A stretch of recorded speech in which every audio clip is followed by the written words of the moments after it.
शिंदे सेनेचे आमदार संतोष बांगरांनी अजित पवारांच्या पक्षाला खिंडार पाडली।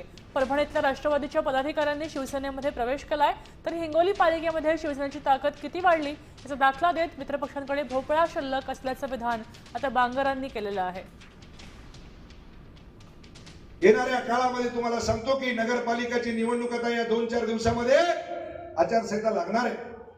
मला तरी वाटते की कालपासूनच आचारसंहिता लागली आपल्या हिंगोलीत। आम्ही जर आमच्या बहिणीच्या पाया पडत असेल, माईच्या पाया पडत असेल, बापाच्या पाया पडत असेल आणि ते जर विरोधकाच्या डोळ्यामध्ये जर खुपत असेल तर बापू तू हे ते देव तुम्हाला सांगतो याचे डोळे पण आंधळे करून टाकल ध्यानात ठेवा। आमच्याकडे 17 प्रभागामध्ये एका प्रभागामध्ये 5-5, 6-6, 7-7 उमेदवार आहेत। किती? 7-7। मला विरोधकाला सांगायचंय की 2-4 वार्ड जर सोडले, बाकीच्या 13 वार्डात तुमच्याकडे भोपळा आहे, भोपळा। देश विदेशातील प्रत्येक घडामोडींचे लाईव्ह अपडेट मिळवण्यासाठी आता साम टीव्हीच्या सर्व सोशल मीडिया प्लॅटफॉर्मला लाईक, फॉलो आणि सबस्क्राईब करा।